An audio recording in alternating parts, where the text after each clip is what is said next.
হ্যাঁ, বিসমিল্লাহির রহমানির রহিম। আজকে বিভাগীয় কমিশনারের আহ্বানে আজকে আমাদের সমস্ত স্টেক হোল্ডার, রাজনৈতিক নেতৃবৃন্দ এবং পুলিশ প্রশাসন, জেলা প্রশাসন সবাই সম্মিলিতভাবে আজকের এই শ্রমিকদের 6 দফা দাবি এবং আমাদের শ্রমিকদের 6 দফা দাবি সহ প্রত্যেকটা দাবি নিয়ে এখানে আলোচনা হয়েছে এবং বিভাগীয় কমিশনার অতি সত্বর এটা ঊর্ধ্বতন কর্তৃপক্ষের সঙ্গে আলোচনা করবেন এবং এখানে প্রয়োজনীয় স্টেক হোল্ডার এবং রাজনৈতিক নেতৃবৃন্দের সঙ্গে আলোচনা করবেন এবং সেই আশ্বাস দিয়েছেন। সেই আশ্বাসের পরিপ্রেক্ষিতে আর আমরা রাজনৈতিক দলের নেতৃবৃন্দের অনুরোধে আমাদের শ্রমিক পরিবহন মালিক শ্রমিক তারা যারা আহ্বান করেছেন তারা এই ধর্মঘট প্রত্যাহার করেছেন। এর জন্য আমরা নগরবাসীর পক্ষ থেকে, সিলেটবাসীর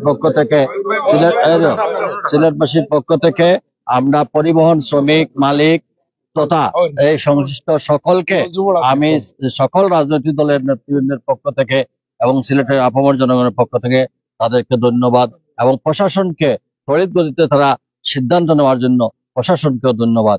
আসুন আমরা সম্মিলিতভাবে এই সম্প্রীতি নগরীকে আরো সমৃদ্ধশালী করি। ধন্যবাদ। আর আমি আবারও পরিবহন শ্রমিকদের, তাদের যে মালিক শ্রমিকরা যে মানে সময় উপযোগী, তারা যেভাবে যে বিষয়টা সঠিক সিদ্ধান্ত নিয়েছেন, জনগণ আপনাদের জন্য দোয়া করবে। আল্লাহ আপনার সবাই।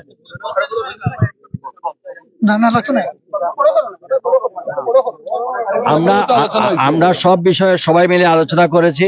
তারা যেহেতু টাইম চেয়েছেন, ইনশাআল্লাহ আমার নয় উইদিন 4-5 ডেজের ভিতরে ইনশাআল্লাহ সবকিছু সমাধান হবে। Thank you. বিসমিল্লাহির রহমানির রহিম। সুপ্রিয় দেশবাসী, মালিক শ্রমিক ভাইরা, রাজনৈতিক নেতৃবৃন্দ, আসসালামু আলাইকুম। আমরা আজকে রাজনৈতিক নেতৃবৃন্দ সহ পরিবহন মালিক শ্রমিক মিলে প্রশাসন থেকে যে আশ্বস্ত পেয়েছি, 20 বছরের যে ইকোনমি লাইফ এটা আপাতত বন্ধ থাকবে। ট্রাকের চালকদেরকে আটকিয়ে লোড আনলোড করা বন্ধ থাকবে এবং বিভিন্ন সিদ্ধান্তগুলা, সিএনজি তো একটা সিদ্ধান্ত দেওয়া দিছে এবং ইমিডিয়েটলি আমাদের সিলেটের রাজনৈতিক নেতৃবৃন্দ সহ আমরা ছোট পরিবেশে বসে এই ব্যাপারগুলা সম্পূর্ণ সিদ্ধান্ত হবে এবং আজকে রাজনৈতিক নেতৃবৃন্দ সহ যারা উপস্থিত ছিলেন এবং যে সুন্দর সুন্দর কথা বলা, ন্যায় লিগেল কথা বলেছেন, তাই আমি আমার পরিবহন শ্রমিক মালিক শ্রমিকের পক্ষ থেকে আপনাদেরকে সবাইকে আন্তরিক অভিনন্দন জানাচ্ছি এবং আমরা আবারও কর্মবিরতি স্থগিত রয়েছে, স্থগিত থাকবে পরবর্তী সিদ্ধান্ত আগ পর্যন্ত। সবাইকে ধন্যবাদ জানিয়ে বিদায় নিচ্ছি। আসসালামু আলাইকুম।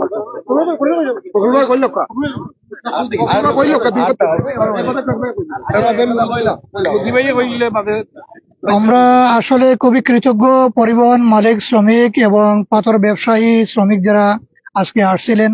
আমরা প্রশাসনের পক্ষ থেকে যে আশ্বাস পেয়েছি যে এই ব্যাপারে ওনারা জনগণের বিরুদ্ধে যাবে এরকম কোনো সিদ্ধান্তে যাবেন না এবং দেশের স্বার্থে ওনারা নিয়মতান্ত্রিক ভাবে ঊর্ধ্বতন মহলকে আজকের এই সবার সিদ্ধান্তগুলা জানাবেন, পাথর কুয়ারিগুলা খুলে দিবেন, পরিবহনের হয়রানি বন্ধ করবেন এবং মেয়াদ উত্তীর্ণের যে সময়টা বেঁধে দিয়েছেন এটা প্রত্যাহার করে নেবেন।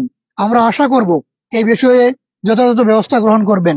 বিশেষ করে পরিবহন শ্রমিক মালিকরা যে ধর্মঘটের ডাক দিয়েছিলেন, আজকে প্রশাসন এবং রাজনৈতিক দলের অনুরোধের প্রেক্ষিতে ওনারা যে তাদের আন্দোলন স্থগিত করেছেন, এই জনদুর্ভোগ থেকে জনগণকে মুক্তি দিয়েছেন, এই জন্য আমরা তাদেরকে ধন্যবাদ জানাই, কৃতজ্ঞতা প্রকাশ করি।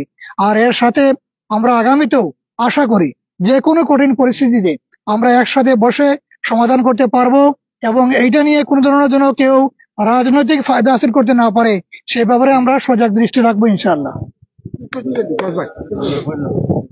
ধন্যবাদ।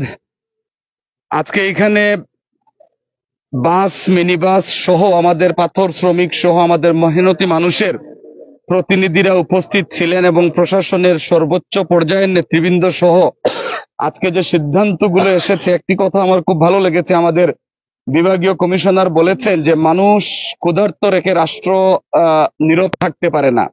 এটি হচ্ছে সবচেয়ে বড় বাস্তব এবং আজকে যে কথাগুলো আমরা সম্মিলিতভাবে বলেছি সেটির বাস্তবায়ন খুব কম সময়ের মধ্যেই হবে সেটি আমরা প্রত্যাশা করি। এটি আজকের দিনের প্রত্যাশা। ধন্যবাদ সকলকে। ওকে, আসসালামু আলাইকুম। দেখি